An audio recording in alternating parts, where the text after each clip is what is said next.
Guten Tag, it's Rich from Hughes Kettner with Mr. Jack Fliegler at the NAMM Show 2017. Jack, cheers for coming over. You've been playing TubeMeister Deluxe for a bit. You've got a crazy YouTube channel.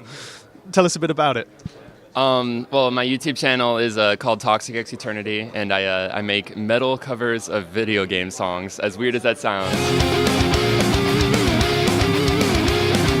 And yeah, I've been doing it for a while, and it's been a fantastic experience for me, and I'm going to be doing it probably for years and years to come, hopefully. And yeah, recently I've been doing a lot of my recording with the TubeMeister Deluxe 40, which I got, I guess it was about a year ago that I got it now. And it's been a pleasure, you know, like I get a lot of people asking me about my guitar sound and stuff, and you know, I always tell them, you know, it's the TubeMeister Deluxe 40, so I've been getting a lot of compliments, and it's really fun to use, and in my opinion, it sounds really good. Yeah. Cool. Well, just going back to the channel first, so like, how did you get the idea to start doing the metal covers of video game theme tunes? Where did that come from? Well, ever since I was a kid, you know, I loved playing video games and stuff. You know, I was born in 1990, so I was very much at the peak of that, like, you know, very much at the height of the video game kind of revolution. And, you know, I've always loved the music from video games and stuff. Well, alongside that, I've always loved, you know, guitar and stuff. So kind of growing up with those two loves for that, like, together, it kind of naturally just fused into that. And, you know, even before I started making metal covers of video game themes, I've always enjoyed kind of like recreating video game songs just to kind of see how they work. Because they're, you know, they're very fascinating pieces of music, you know. And then it just kind of naturally progressed to, like, you know, just picking up a guitar and like just kind of playing some riffs over it and making some drum beats and stuff, and just kind of, you know, I uploaded my first cover in I think like 2008 or something like that, and you know, the comments were just like, oh, this is so cool and so unique and everything, and I just kind of started thriving off of that positivity and just kept going and going. So, what's been the best or most successful cover that you've done so far? Weirdly enough, the most successful cover that I've done so far wasn't even from a video game. I actually did a metal cover of the iPhone ringtone.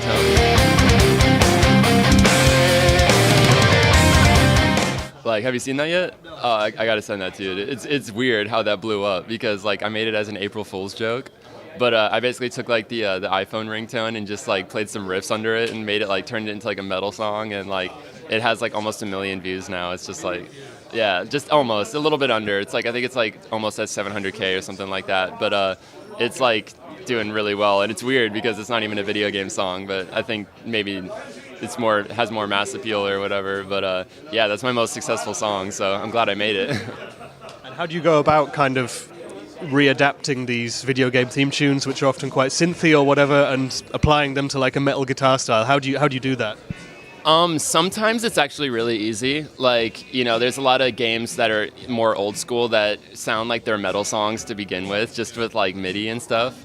But so in those applications, it's really simple. I usually just kind of use that as a very strong template, and then just like maybe do a solo or something, like really stick to that template. But then there's also applications where I'll get a request for a song that's kind of like an orchestration or something like that, and that's when I really have to kind of sit there and almost like construct it as an entirely new song. So I'll take like the basic melody and like use that melody, and then I'll just like sit there like with my guitar and just try and come up with like some sweet like backing riffs and stuff for it. So it kind of depends on the cover. Like sometimes it's really just a matter of like playing the same song just on guitar, but then there's other times where I'm like literally creating an entire new song. So, and tell us about your recording setup then. What are you using to lay these things down? Yeah, so my workflow these days is all I've been using the TubeMeister Deluxe 40 to get my tones, and I've been using its Redbox direct out feature. And what's really awesome about the TubeMeister Deluxe 40 is that it you can use the Redbox without actually having to go into like a speaker cabinet, which is great for me because like I'm not, I mean, if I could, I would, but you know, I can't blast like a speaker cabinet, especially at 3 in the morning when I usually do this stuff because I'm weird like that. So basically like my workflow is like I'll record my DI tracks using like an amp sim or something like that, and just like, you know, edit my DIs, do what I need to do, and because, you know, when you have a DI track, you're able to like, you know, kind of work with it a little bit if you need to. And once I'm happy with my DI tracks, I'll actually reamp it into the TubeMeister. And you know, another advantage of that is like I can dial in like tones, and if I'm not happy with the tone I get, like I can just like, you know, adjust it and re-record it.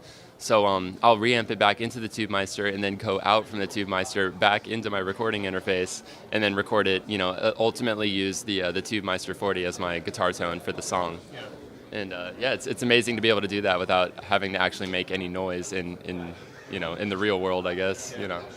No, that's cool. And stick around, because at the end of the video we are going to transport ourselves over to the Hughes Kettner couch, and Jack is going to just do a little bit of riffing into the red box for us, and we'll stick that on the end of the video. But just tell us now where fans can go to find out more about you, and tell us what you're going to be doing over the next few months, and what's in the pipeline for you.